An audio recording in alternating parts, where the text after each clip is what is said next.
Welcome to the Mindful Policing podcast series. My name is Lloyd Wilkey. I'm your host and the founder of the Mindful Policing Institute. It is our hope that this series will be the beginning of a solutions-oriented dialogue about policing. There are a lot of topics that we will get to cover from a variety of perspectives. We're going to hear from people who are actively involved in law enforcement, but mostly we're going to be listening to people who are not involved in law enforcement, because this is a community-centered project. We look forward to the conversations. We look forward to your comments and questions also. I'm curious about how you think about these issues. Please go to mindfulpolicing.org, watch our series, and please leave us some comments or questions or your thoughts concerning the topics that we cover and the guests that we have on the program. It'll help us to better the program and meet the needs of the community in particular. But again, it is to be a solutions-oriented dialogue. And so we just have one rule. If you're going to make comments, make constructive comments. We do reserve the right to delete them. But we don't want to do that. We want to engage them. So please feel free to let us know what you think after you've seen our series. Thank you so much. I look forward to the conversation, and I'll see you on the other side.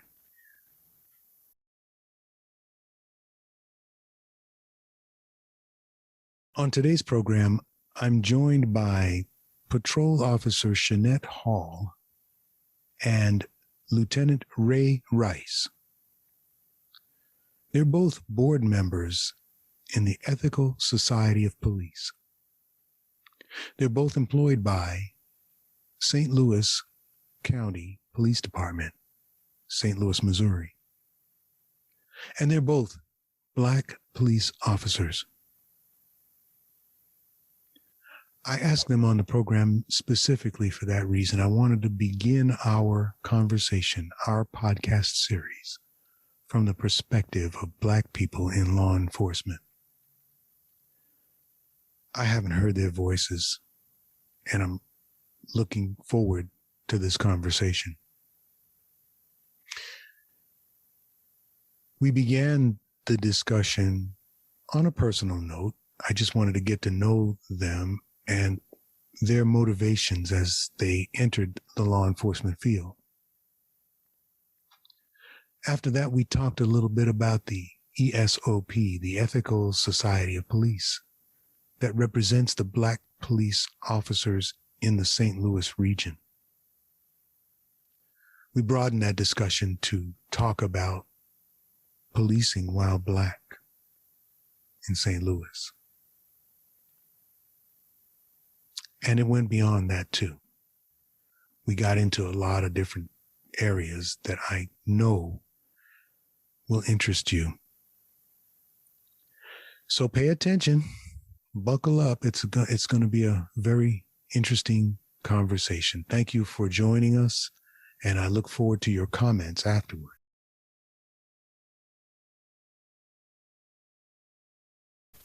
Today, I invited the ESOP on because they represent Black officers in St. Louis. And I've been wanting to have a conversation that is African-American centered around law enforcement. And so I'm pleased that they could join us. So I'd just love to open up the floor first to the both of you. And, I think some of our listeners might be interested just to know a little bit about you. Perhaps you could just, share a little bit about how you got into law enforcement, and give us a place to start. Either of you could get us started. How about that? I'll let ladies first. So first, thank you, Lloyd. Definitely thank you for having us and seeking out the Ethical Society of Police and kind of picking our brains a little bit about some things that you wanted to speak on that are actually very heavy in our society today. So my name is Shanette Hall, and I'm the second vice president of the Ethical Society of Police. I'm here in St. Louis, not born, but definitely raised in St. Louis. Spent the majority of my life here, went to school here from pre-K on up to college, actually. While finishing college, my bachelor's degree, I decided to go into a field of law enforcement, if you will, follow my family's footsteps. My father is a retired law enforcement officer, and I have uncles that are retired law enforcement as well. And so I decided to get into law enforcement because of them. I saw how much of an impact my father had on the community. He worked in the same area I went to high school in. And so all of my high school friends knew who he was, the good ones, the bad ones, everybody did. And they loved and adored him so much and appreciated him. And I wanted to embody that as much as possible. So I wanted to be to other people what he was to my high school friends and people in my neighborhood. So I went along and decided to join this life in law enforcement, and it's been a ride ever since. I'll say that. Started off as a civilian and then eventually became a police officer in 2014. I got right on the street probably a month after Mike Brown was murdered, and it's been an up and down ride. Here today, some of the things that we do is a lot of my daily duties would just be that of any other normal police officer, but trying to encourage others to get into law enforcement, in particular others that look like myself, to encourage them to look into this field because it can be a very important field for other people. It's a way that we can begin to change how policing looks in our country, more specifically here. But I work with the Ethical Society. That's been some of the most important work. This is an organization like no other. It's one that's been around to call out all of the bad policing culture, to hold people accountable, to challenge what people are saying is what they're identifying as police legitimacy now, and to improve on what policing is. So I would like to think that's actually been some of my most important and impactful work, up until now. And it takes up quite a bit of time to do that because we have so much room for change. I imagine you volunteer that time too. Yeah. All right. Thanks a lot. Right.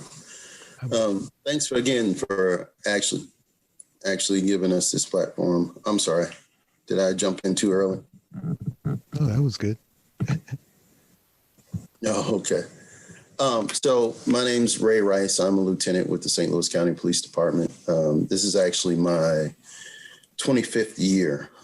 So, most of my colleagues and the people that I know either were like Shanette's experience, they had family that were police officers, or they knew this is what they wanted to do at a very young age. And so that wasn't the case with me. Actually, growing up in the city of St. Louis, my experiences with law enforcement was largely negative, either from encounters that I watched from afar or heard about with police, up into my own personal encounters as a young Black male, being stopped or racially profiled and things of that nature. So I really had no desire to go into law enforcement. It wasn't even something that was either a consideration that I even thought about. So after high school, I went for a year or two at a local university, and I didn't get the pathway that I chose would land me in a lab for 8 hours a day. And that wasn't something that I could see me being once I got into that field of study. Wasn't something that I had a passion for. And looking back at it, I always, amongst my friends, I always had what I considered, or what is considered now, like an activist spirit. And so I joined the Air Force, and after 4 years, I came back to St. Louis with the intent of going to college and going into law as a profession in terms of legal studies.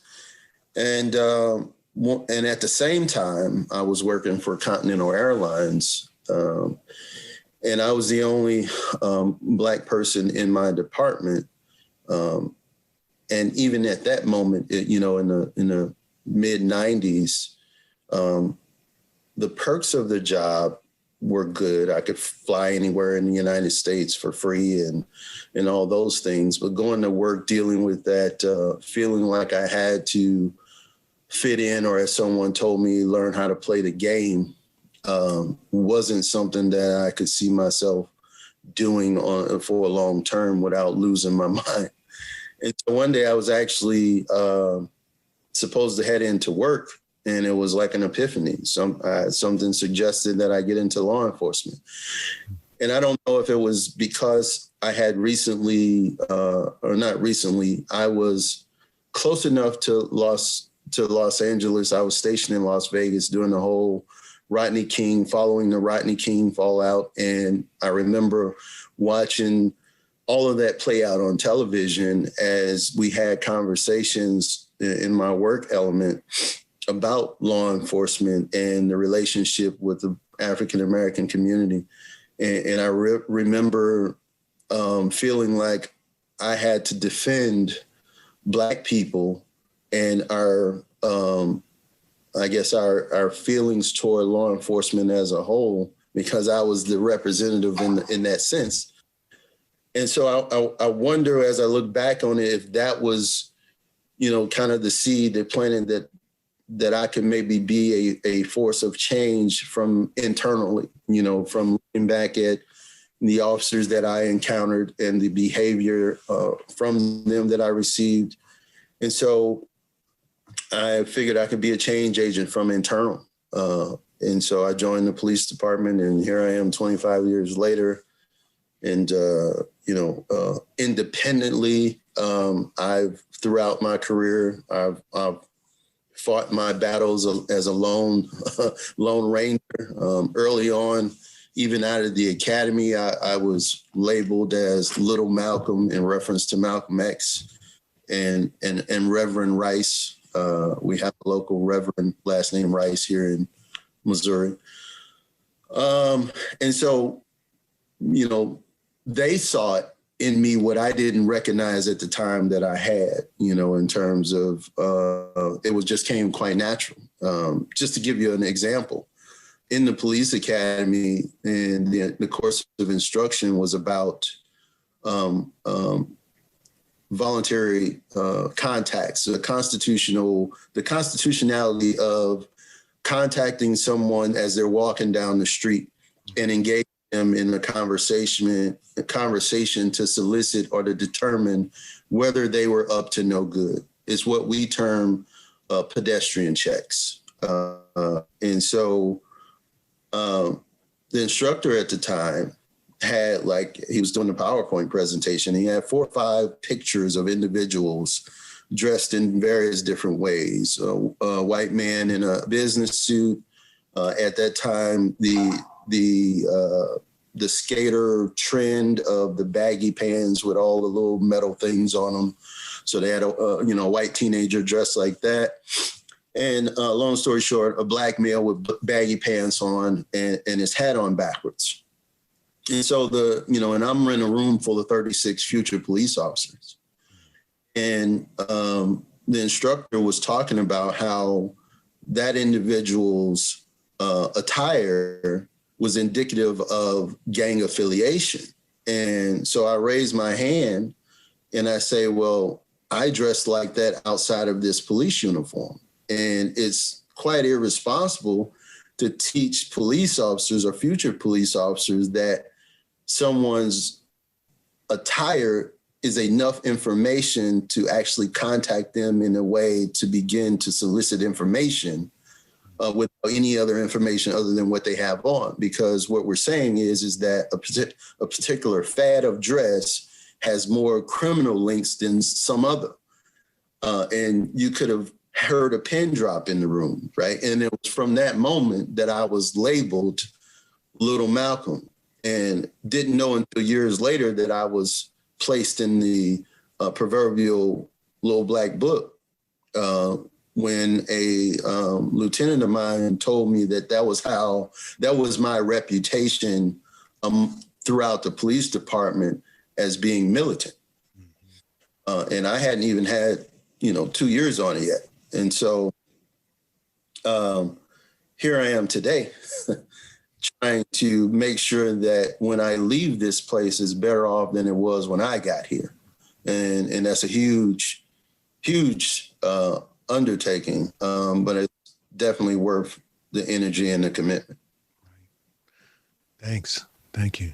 You touched on a couple of things I want to hopefully get into regarding, what's a day-to-day life like for, Black officers, especially in your part of the world.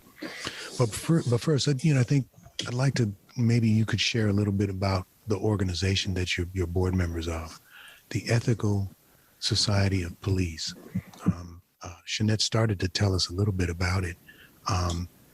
But I'm curious about it. It was the ethical word that stuck out for me when I ran across it, on social media, right? I was like, ethical. Okay. Let me look into that. That sounds like it's an important part of what y'all are about. Maybe you could expand a little bit more on the mission, the history of the organization. What is, who do you represent, what you do? Absolutely. So the Ethical Society of Police was founded in 1972 by a retired St. Louis City Sergeant named James Buchanan. Retired Sergeant James Buchanan actually started in the 60s in the St. Louis City Police Department. Well, him and a couple of other comrades and coworkers got together and they founded this organization. And the purpose of it was to address race-based discrimination within the police departments and then also within the community. A lot of things that they looked at internally had to do with the process in which Black officers or Black people were allowed to become officers. The fact that they were put out of many different processes. We weren't given as many opportunities to be police officers. Once we were given those opportunities, we faced another set of practices that our white coworkers didn't have to face. And that was being given certain assignments or units that were not favorable. They were not being promoted. They were not getting in specialized units, all of these different things that other people had the advantage of, in particular white people, that they had the advantage of. So along the lines, it became an association. And so they began to formalize more and more over the years and gain more support throughout the community. And they began to fight for all of the other things outside of the community as well. So they would address things that how the police department would treat citizens, in particular, Black and brown and poor folks in St. Louis City Police Department.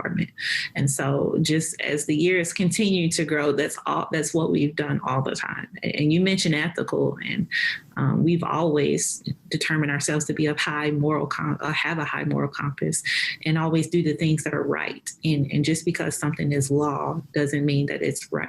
Right. And so we will always stand for the things that are morally and the things that are just, no matter what. And the movement, it's turned a bit into a movement, if you will, here.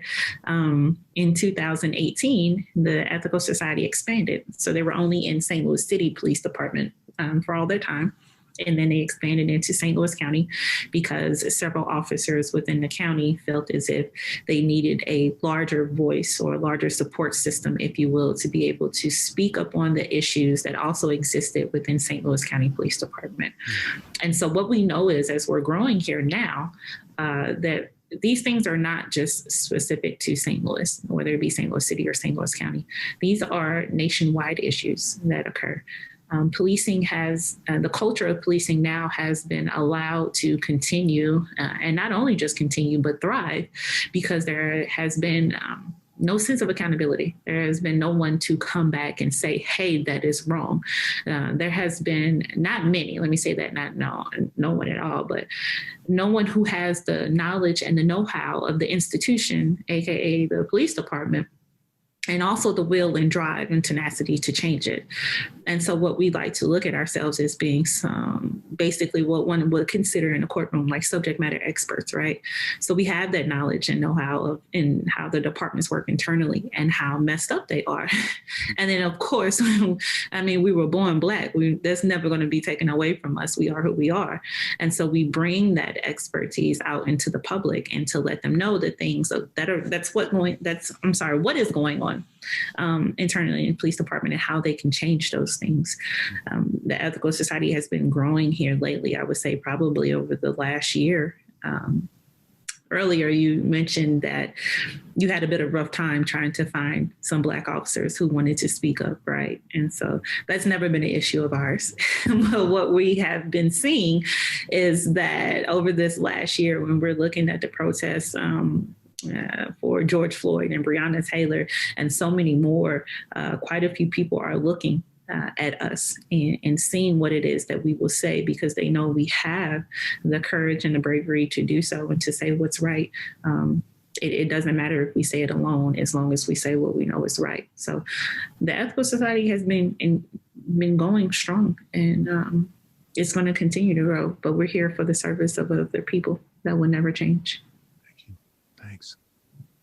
You know, earlier you'd mentioned the death of Mike Brown in Ferguson, and for those who might be watching that don't know where Ferguson is, that's like up the road from you, right? Yep. So St. Louis County has about 1.2 million people that as far as population in the county. Now, the county is unlike many other areas around the country is that we have about 60 different municipalities that have their own policing agencies within St. Louis County. And even more than that have their own municipal governments. Some of those contract police services with St. Louis County Police Department. Ferguson happens to be a municipality within St. Louis County that has its own municipal government as well as its own police department. And so we act so as like Ferguson PD Police Department is made up of about, I believe, and these are rough estimates, 50 officers. And we are right at 1,000. And so obviously we have a bigger budget and resources and things of that nature, so that when the civil unrest occurred as a result of Mike Brown being killed, obviously with 50 officers, they were ill-equipped to actually deal with that alone. So St. Louis County acts as the assist agency on mass scale civil unrest, all the way to homicide investigations for police departments that don't have the resources to do those things. And so that's the makeup, and that's how Ferguson fits into the dynamic, where it was the Darren Wilson was a Ferguson police officer, but as a result of what occurred after which, St. Louis County took over the response and the control of handling the protests and the following civil unrest. Okay. That's important information for folks who are watching or listening to us, because I'm out here in Los Angeles, we have a kind of very different situations, right? In terms of the multiplicity of agencies around each other. I guess we'd be curious to know more about, what is actually happening right now for you all in St. Louis, in your department and other departments in that area, with respect to the issues that you address, the discrimination, the many factors that you all are facing right now. What kinds of things are happening right now for you? Well, I guess to put it in actually broader terms, if we say what is happening post-Ferguson, and I believe, unfortunately, immediately following the fallout and all of the political will that came as a result of the nationwide protests, there were some immediate and initial changes in terms of how municipal governments here locally could utilize their court systems and their police departments to generate revenue by targeting Black people and people that were not economically able to actually, do things to upkeep their cars and things of that nature that put them in the system in the first place. And so that was one of the things that was identified as a practice of the Ferguson Police Department, insofar as the mayor at the time actually instructed the police chief to increase their ticketing revenue because they had there was some issue with a budgeting shortfall, right? And so that was what came out of the Ferguson Commission, the assessment and the investigation into the total how we got here piece.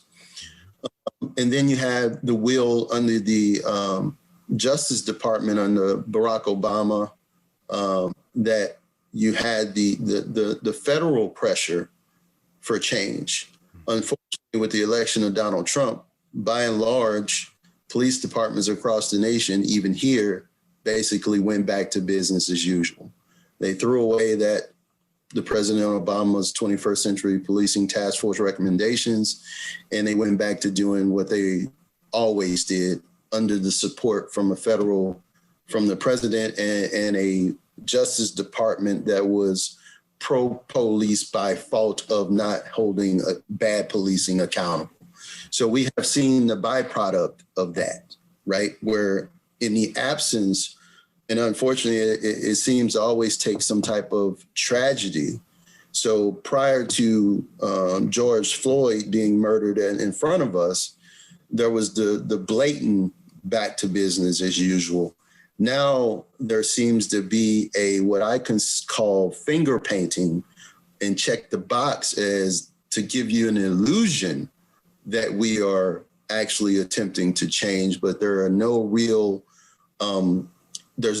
implementation of policy, practices, laws that actually will sustain the change, regardless of who ends up being the president or who ends up being the city mayor or chief of police. And so that is the issue, that the sustainability, because obviously protest is not something that's sustainable. And unfortunately, as a community, we need the sustainability in the political process in order to maintain the pressure to actually implement the policies from a legislative level to affect long-term change. And that's what's missing. And that's the same way, I think, across the nation.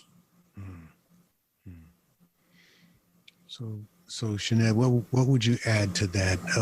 What are some issues going on? Let's say, day-to-day issues for Black officers. Oftentimes I have these conversations and I am in a room full of officers who have 10, 15, 20 years ahead of me in my experience. And on one hand, it's disheartening to hear that a lot of the things that those officers had experienced in their younger years and are still experiencing now in their more senior level of their career are some of the same things that younger officers now are still experiencing. And so one thing that I see to be a bit of a problem, and I can understand it to some extent, but not quite a bit, is that overwhelmingly we have a group of younger officers sometimes who do not feel as if they can speak up, to either do not feel as if they can or they just flat out don't. And so we have to look at the generations of officers who are coming through now. And it's kind of phasing out that older generation, and we have more and more younger officers getting into this.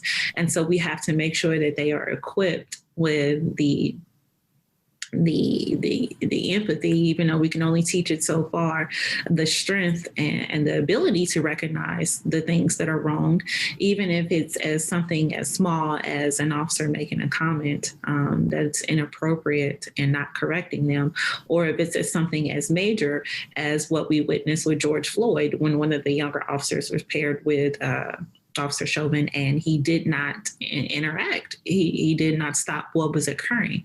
And so that cycle of what we call that OODA loop sometimes in law enforcement, unfortunately, officers are getting stuck at whether or not making a decision if they should act or if they shouldn't act. And that's across the board.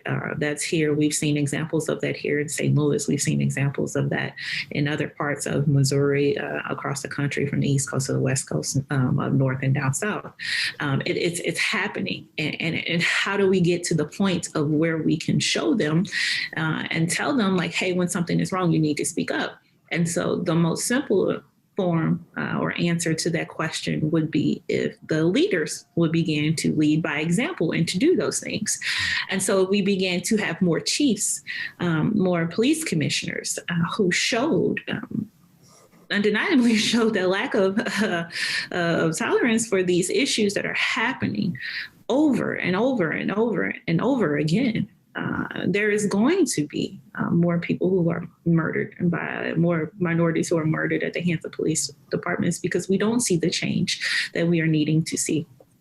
And so until we can have those leaders actually speak up and show that this is what is needed, and they're not just these, we don't have leaders that get up and give these feel-good speeches sometimes when they do say, hey, this is not right, this is not good, but then they don't go back and actually change some things. Until we can begin to see those from our leaders and hold our leaders accountable for their inactions, for their failures in leadership, for all things that they are doing wrong, it probably won't trickle down to the bottom. And so you can see examples of that happening here in St. Louis. You can see examples of that happening anywhere. I mean, unfortunately, at this point, you can Google departments in St. Louis and you're going to see the same issues that pop up. And that's quite unfortunate, because at the end of the day, the people who have to or who are subjected to those bad policing practices and culture are the citizens. The taxpaying dollars. And to add to that, I mean, I think if there was some type of poll that was done where, you know, amongst Black officers across the nation, most would admit that they are living and working under extreme stressful conditions. Some would even categorize it as fear, right? So you have the fear of not only the career progression, or somehow damaging your ability to progress in your career by actually speaking truth to power or calling out something that was actually wrong that you witnessed because you happen to be a minority voice in that agency. So there's probably very few agencies where Black officers make up the majority. I mean, maybe there's a significant number in places like Baltimore, Philadelphia, and agencies such as that, where there might be less fear or less stress, and because there's power in numbers. But I can't even imagine being one of 2 or 10 of 500 and Black officers in a police agency, which those are typical. That's the average size across the country, and so you being one of the only one, and then having to rely on those people that you actually called out and put their career in jeopardy because of something that they did.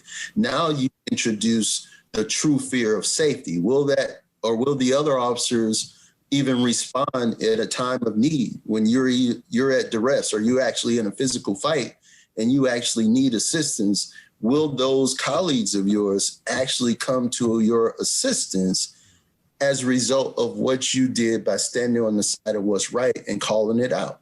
That is a true fear that we all live in, the stress that we actually endure by being a Black officer in law enforcement, where there are circumstances that you have to depend on the same individuals that are walking around with MAGA hats and three percenter flags, and some even vocal about how they feel about Black people as the person that you have to depend on when your life is in jeopardy.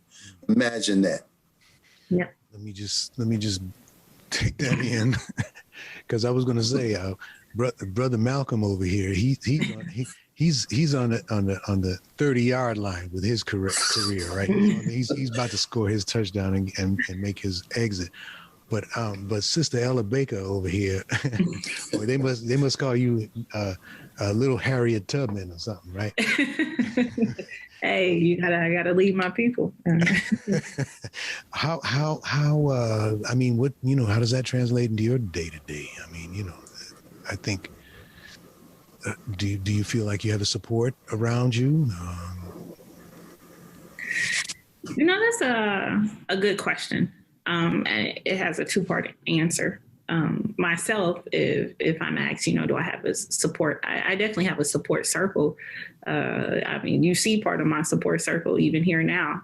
There, loosely speaking, I mean, there's been quite a few times where I will call Lieutenant Rice, and it starts off with, hold on, tell me, am I tripping? Like, sometimes we kind of got to lean on each other, and so we have our past president, Heather Taylor, used to lean on her quite a bit, and then obviously you have family and you have friends who are kind of like that secondary support, only because they don't truly understand the daily operations of the police department.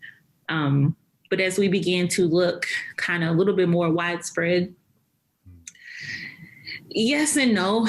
It's kind of like that support from afar, if you will. At least this is what I feel like from time to time. It feels like that support from afar. And there have been times where, I kind of looked around, and you have that moment where you're like, why is nobody else saying the obvious? Why are we the only ones here screaming from the top of our lungs that this is wrong? Why are more people not enraged by what's happening? And sometimes it's reinforced by, you'll get the people that are supporting you that you didn't think would have supported you. And so a small story for this I did, and it was interesting and I appreciated it. I did an interview with the Washington Post a few weeks ago, and it was pretty open. It was very open, actually, and explained the triggers and the stressors, of being Black and choosing to be a police officer. And there was some pretty open things in there. I started getting letters and comments and all kind of things from people I've never even heard of across the country. And so it's interesting. It comes in like waves, if you will. And it means the support, when it comes, it means different things. Just the type of support we need sometimes. I wish we had more, but we're definitely appreciative of what we have now. But they're deep down internal support to kind of really help you push yourself, if you will, from those hard days. That comes from my personal inner circle. Right. Well, I'm curious about how the two other entities, I would say, do you receive support from the activist community in your area, or do you have relationships with the activists out there? And then how about the union? You have a police officers union also, don't you? Is that a separate thing? Are they supportive of y'all?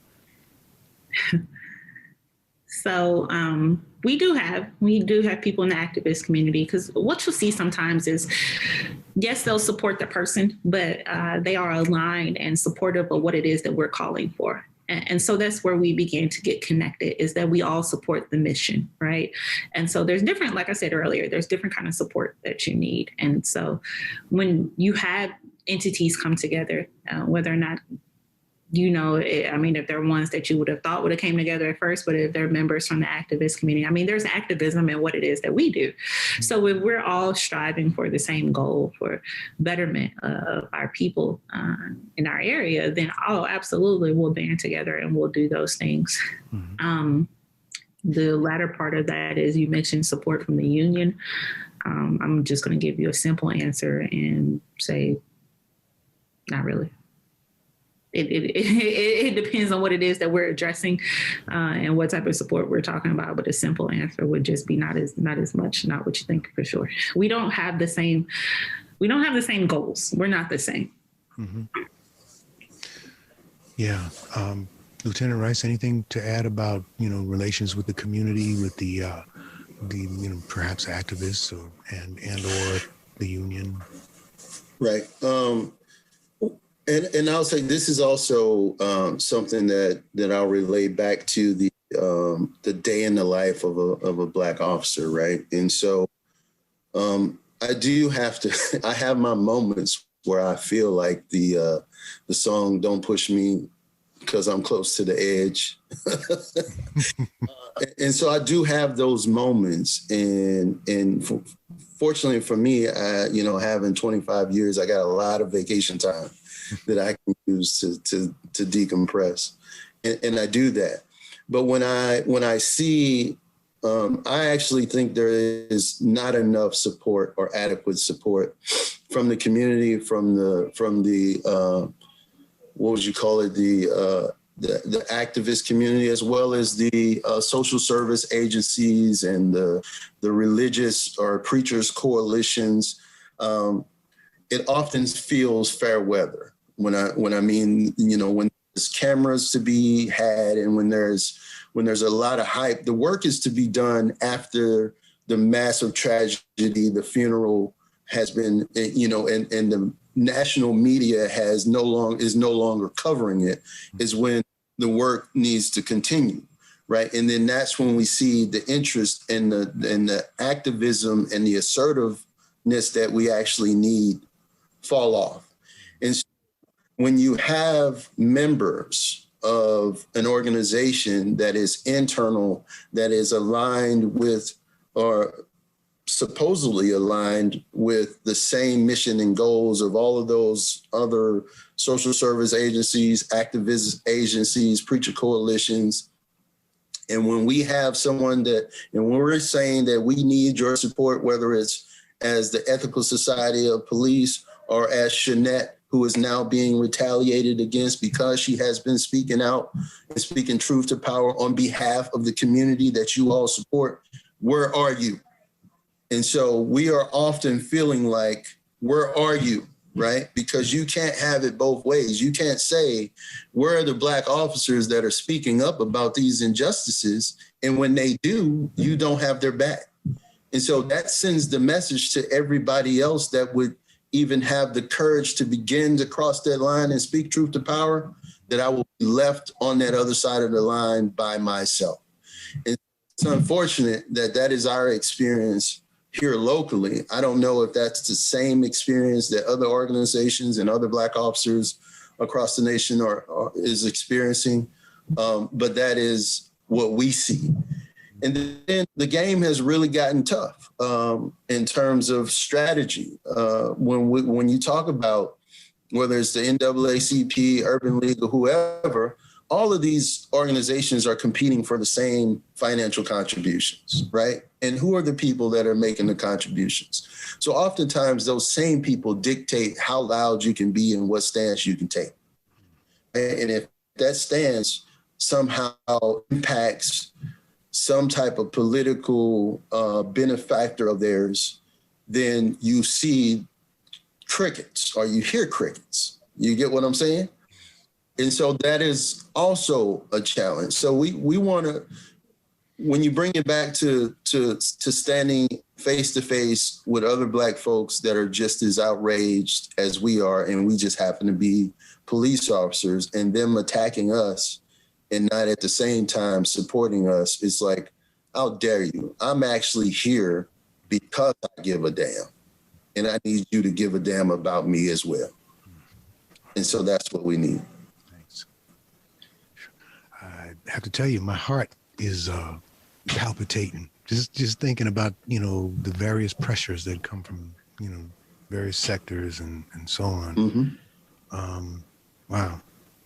So I guess, I was reading a little bit about your area and your organization and different things that are happening currently. I know that there are some cases going on right now that involve Black officers and other things. Do you want to speak on any of the current stuff that's happening? Yeah. So, go ahead, Shanette. I think one of the ones that you were speaking of was even some of the current Black officers here. So we have a case that's currently going on, and actually the jury went into deliberation today, as of like noon today, I think, is the case of Luther Hall. Luther Hall was he is, excuse me, an African-American police officer in St. Louis City. And Luther Hall was conducting he was a part of a specialized unit. I'm not sure if it was like Intel or just one of their other undercover, excuse me, couldn't get that out for a second, units. And he was conducting surveillance, if you will, or just gauging the temperature of different protests, not doing anything out of the ordinary of what it was he was supposed to be doing, and a police officer at the time. And what happened was he was approached and attacked and literally beaten by his fellow coworkers. A group of white officers deemed that Luther Hall was doing something illegal, and it is yet to be seen anything illegal that it was that he was doing. And they literally beat him. He's had spinal injuries. He's had busted lips. He's had injuries all over his body. I mean, when I say they beat him, they beat him. And this was a show, make no mistake about it, or what officer, that authoritative style that you get from policing mixed in with that bias that people will just have towards Black and brown folks. You mix that all up and you got an ugly situation. And so this is what was happening now. So there were a group of officers, a group of white officers who were initially charged with this. All of them have lost their jobs at this point. 2 of them have already pled guilty to a couple of different crimes. And then the remaining 3, the trial was just going on last week and then this week. And so they had closing arguments in yesterday, I believe. And then the jury has, or this morning, and the jury has went into deliberation upon that. And so make no mistake about it, it's not just, and not to take away from this situation and say that, it's not just about him because he's a police officer. It is truly about the culture of policing and what it is that officers feel as if they can do. You thought that you were in your rights to beat someone who you deemed to just be a protester on the street. And for you to just beat I apologize now if we can't use cuss words, but for you to beat the dog shit out of somebody because of who you viewed them as and who you saw them as initially is absolutely, it's wrong. And it's unbelievable. But yet and still here we are having to believe it because it's reality. And so that's what's currently going on. And I actually attended I went down there one day to listen in and to hear different officers that were coming in to testify, other city officers, and them now saying that they didn't, I didn't see anything when this was occurring. I didn't necessarily see Luther Hall get beat. I didn't see his phone get damaged. For all of these officers to come in now and side with policing, side with their career, and side with that blue code of silence, and not side with what is right, it kind of makes you sit back and just and be like, damn, is there any integrity left in this anymore? Where are those officers with that integrity? And it's completely hard to watch. It's unimaginable to even think about, knowing that these are the same people who are going to respond to calls from my family members. My grandmother still lives, has been a St. Louis City resident 60 years. My mother is still there. My family members are still there. My friends are still there. And these are the officers that are showing up to them when they call, when they need help in their most dire times. These are the people that are showing up, the ones that lied, the ones that beat other people. Oh, these are the people that are showing up.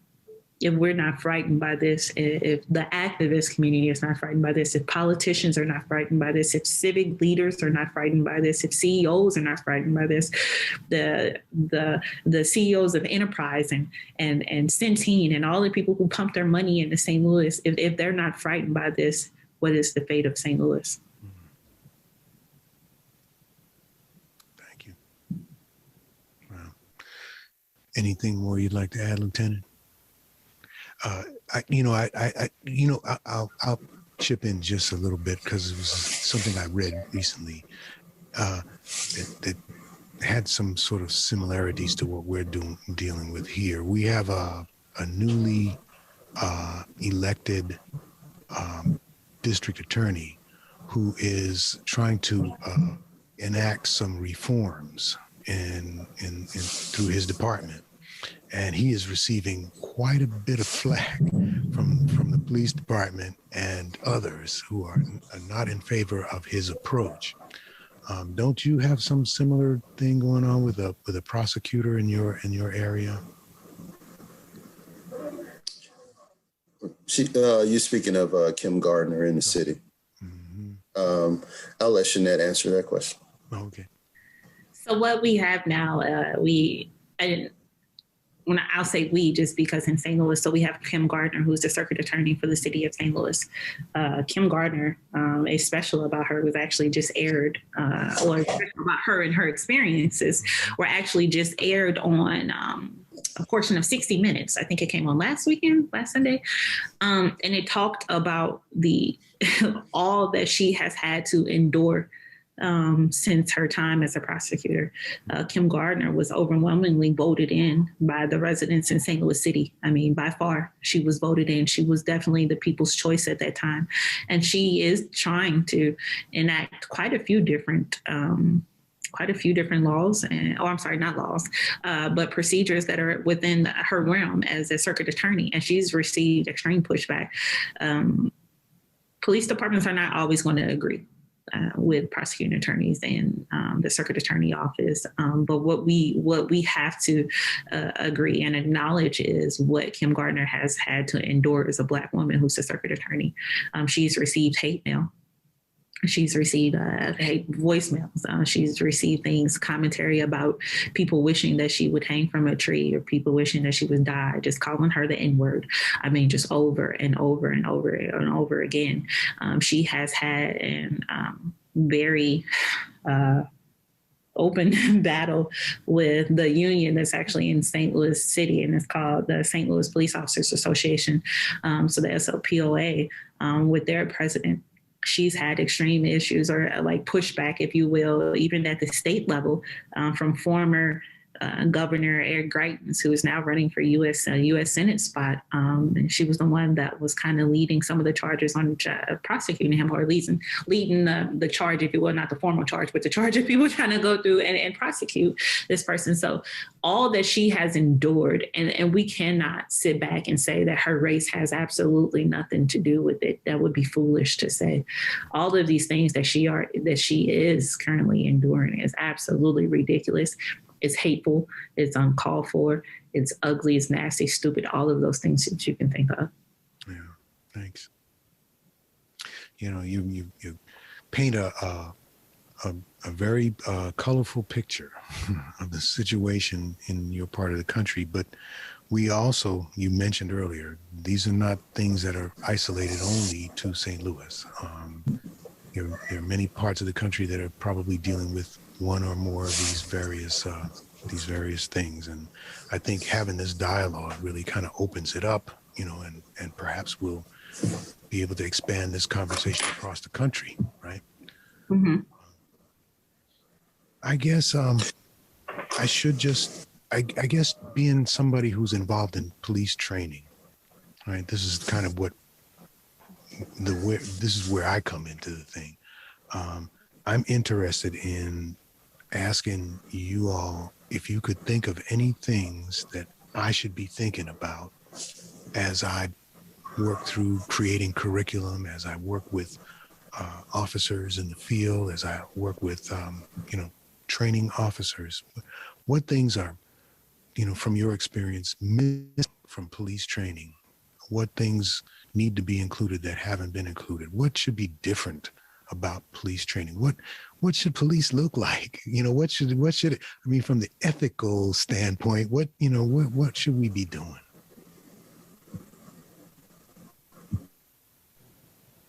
Ray, I think you probably gonna hit the nail on it with this one.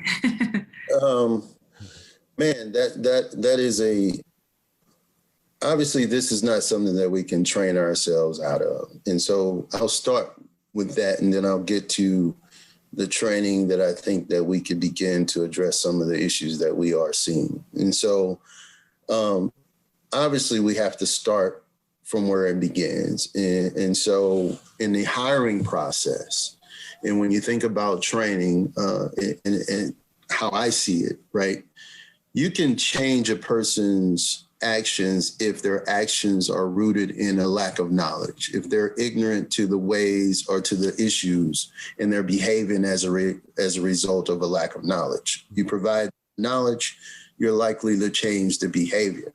However, it's difficult to change hearts. So if you have a person who has the knowledge, knows better, but is behaving out of bias, disdain, and even hate, those are choices, right? And I don't know necessarily if you can train that individual differently to change the behavior. So first off, police officers or police organizations have to do a better job at identifying individuals on the front end that if they harbor that hate, that bias, and those things that would lead them to behave in a way because they feel a certain way about a certain group of people. And so if we're giving badges and guns and the power to take someone's freedom or even their life, we have to do a better job determining whether or not that individual should even be in possession of those tools in the first place. And so we can do a better job at that. And if we have annual or reoccurring drug testing, right? And so we're trying to determine whether or not in your recreational use, you use marijuana or whatever the case. We should definitely try to figure out on a regular basis, have you developed a feeling towards a group of people that is influencing your law enforcement behavior? Mm-hmm. And so we've seen from whether it's a political affiliations or ideology that has began to spread and permeate within an individual to create or to spark them towards action, which is what we saw at the Capitol building, those individuals we need to determine if that is existent of those who are currently employed as police officers. As we saw, though, there were retired police officers, there were retired military. And so what have we done as an organization to determine, are those people still here before they retire? And how much damage have they done to the community, the lives and the families of other folks as we continue to see people sent to prison for long periods of time because a police officer lied in a police report, planted evidence or whatever, and we didn't do our part to determine if we had individuals behaving or harboring those feelings in the first place. So that is something that needs to be done on the front end. As far as leadership is concerned, if you do have chiefs of police and executive command staff, and this goes across the board, because as we see, and as Shanette always says, all skin folk ain't kinfolk. And so some of those skin folk that are acting like non-kinfolk are doing so because they don't even know. They were indoctrinated into a system of inferiority and the desire to assimilate in order to be, in their minds, what it means to be successful. And so if they don't even know their history, the struggle, that they are not inferior and don't have to behave in a way in order to fit in, then maybe we can begin to see the changes that need to occur throughout their organizations.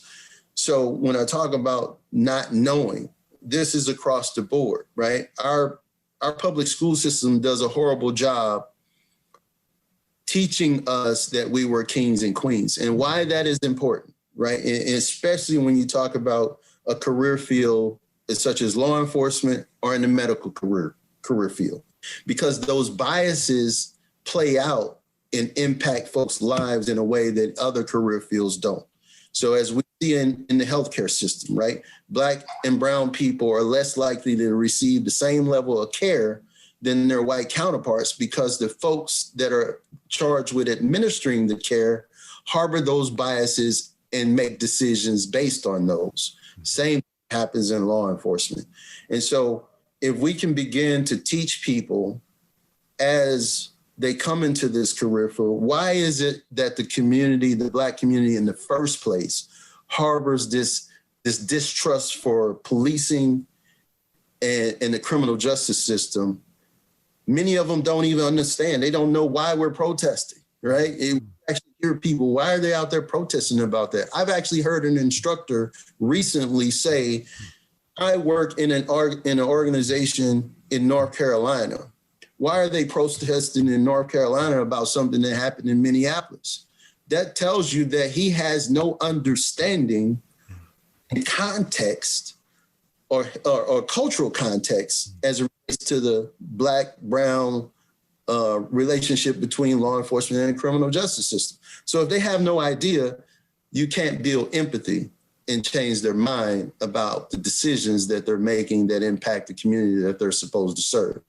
So I don't know how you create a specific curriculum to address that, but something that is able to build empathy, you know, it has to be rooted in knowledge that they haven't received in their training, even in you know, whether it's law school or medical school.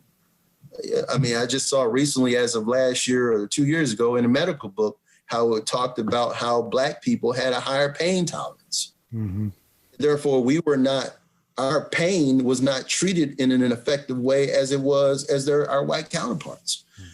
So it's happening. But back to law enforcement, if the training could be focused on what broke the trust between the community, what continues to impact it in a negative way, what is it that in their role, as whether it was leadership, as police, that they can do differently to help build the relation or repair the relationship with the community. And then you have to be able to change. The system is set up to reward that behavior, right? And so what I mean by that is that the officers who typically get promoted and receive awards are those who rack up arrests and drug seizures and gun seizures, not the one who actually has developed a relationship with the community and everybody knows him or her on a first name basis, the one that we call officer friendly. Those aren't rewarded and they're rarely promoted. And so you have this culture that rewards targeting disenfranchised people. And then on a massive level, you even have mayors and chiefs of police who target the low-hanging fruit, the disenfranchised areas, in order to come back in a public forum and say, we made 127 whatever arrests today. Mm-hmm. What impact did you leave, right? And we all know that there's more drugs, there's more corruption, there's more white collar and fraud and everything else in communities of affluence, but you don't have any strike force, task force, or anything targeting those areas where the majority of the drugs are. And I think this plays out, and this is a question that I had of one of our elected officials and a past chief of police. If every metric shows that heroin, number one, obviously is killing Caucasians at a rate disproportionate to anybody else, right? And if every metric says that based on stops and searches, that white people have more drugs than any other demographic, that would tell you that there's more drugs in the white community. But when you ask, and you go across the nation to any organization, you ask them, where is their targeted drug task force operating? Where will they tell you they're operating? Up on Martin Luther King Boulevard. Because everybody got Martin Luther King. If we look at Operation Legend, that derived from DC, from the Capitol, and where are they targeting? In St. Louis, and in the Black communities in St. Louis, and the Black communities in Chicago, so forth and so on. Absolutely. He's 100% right. And so don't get me twisted. I'm not saying that, violent crime should not be addressed. Right. But what I'm saying is that if the methods that we're using are creating a bigger problem than they are fixing the issue, then we have to go back to the drawing table and figure out what that, something different. I mean, just like when politicians and folks back in the during what they considered the crack epidemic.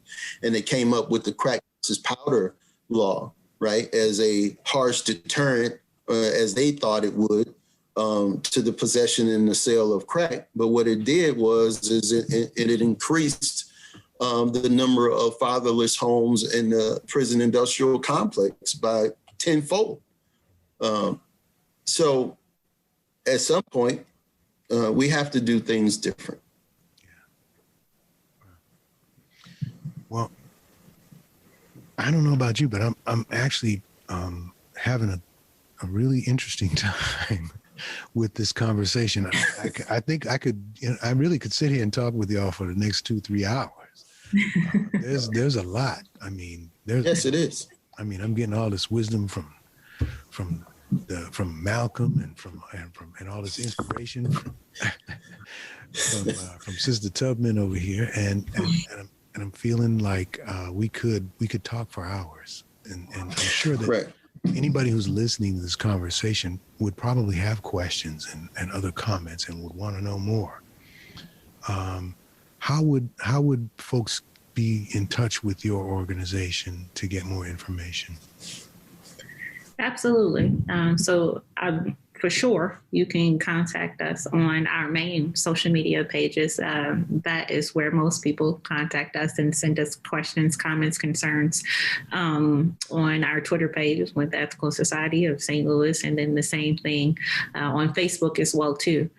You can also visit our websites at this point with ESOP.org, or I'm sorry, ESOPSTL.org.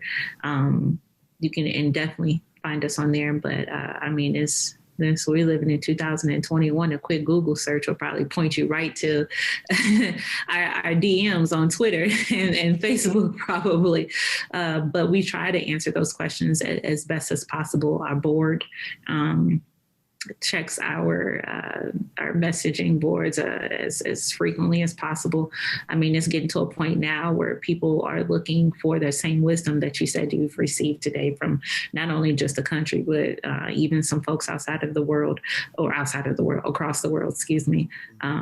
But absolutely, you can definitely contact us there on those platforms. Well, I'm also going to encourage our listeners to, put some comments, on our site as well, and I'm really looking forward to this becoming, the opening of a dialogue, right? Absolutely. Begin a dialogue.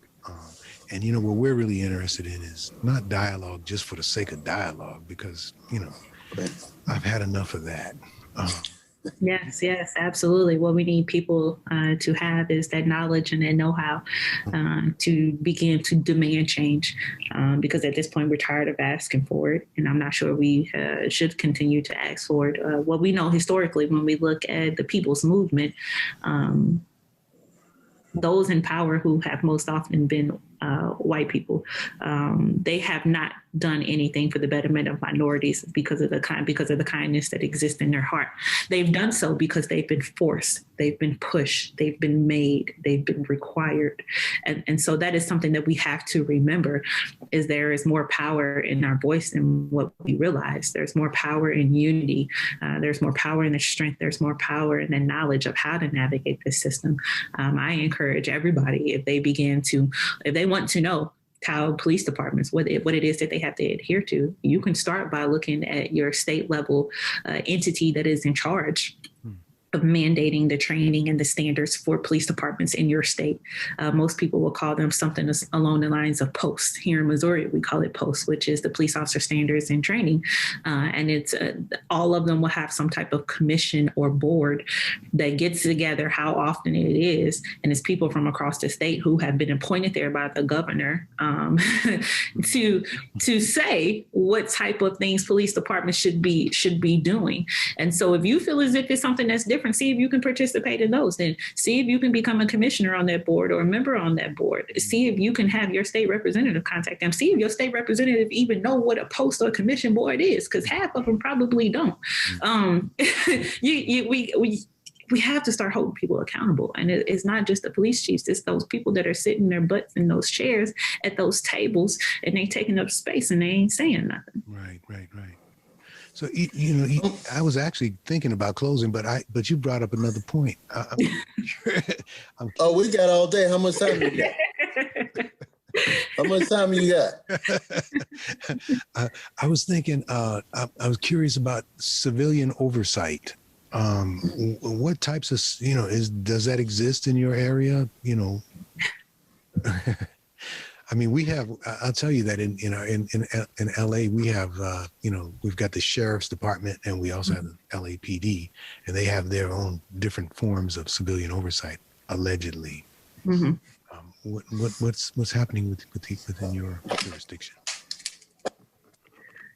So what we have locally here with us is what is technically called a board of police commissioners, and they commonly refer themselves to something similar as a civilian oversight board. Once again, what we encourage people to know is a lot of these boards and commissions and committees or what have you, they have public forums, and a lot of times they go by without being challenged. Without being questioned or anything, or getting hit in the face with some real deal Holyfield stuff of what's actually going on. You can speak up all day and that voice your concerns. If you have a complaint, that could be the time to voice your concerns on that complaint. A lot of times people will have policies in place that they have to investigate any complaint that a citizen brings forth. Know what your civilian oversight boards or commissions or whatever it is that you call them, know what they have the power to do. So do they have subpoena powers? Do they have the powers to go in and look at all of these different closed records from officers' disciplinary files? Know what it is that they have the ability to do. And then on top of that, put people there that are actually not going to be comfortable spots. Put people there that are not just going to go along to get along. Request to have people there that's actually going to speak up. We had someone here locally who was absolutely there and was doing a fine job of speaking up. And then they end up leaving because of the corruption and the lies and the conniving acts that were going on. But we have to become more and more aware. And so that's one thing that even the ethical society comes into place is we want to be that resource to people. We want to give them the tools that they need, because sometimes it is hard. The information is hidden for a reason a lot of times. So sometimes it is hard to figure this out. Use us, especially if we're here in the same place, or if you have another organization in your area that's like this, use that organization to help you get the information that you need to be more successful when you speak up. Use these people in here. Mm-hmm. So what I was actually going to say, I mean, I don't know how much time you got, but maybe if you want to have us come back and discuss the intersection of police police unions and politics. That's a whole nother conversation. Yeah, and how those barriers, those are barriers to reform. And you would be surprised to know that a lot of times it's from the Democratic side. So it's like, here you have the people who are protesting and advocating for police reform that are voting for those people who are running on those platforms. But then when it comes time to actually do so, you have the police unions who have real lobbying power. Then I think and it's the same scenario that plays out across the country. You will rarely find a Democratic candidate that doesn't have union support that will get elected, right? And so if you don't have, and so the International Union of Police Associations is falls under the umbrella of the AFL-CIO, which is the largest federation of unions, right? So if you have police unions under the umbrella of the largest federation of union, and those unions lobby, contribute to campaign financing, and so on and so go out and go door to door, you name it, that are going to the table and saying, hold up, all for one for all. If you go down this route, we will not support you in your next election. What do you think happens?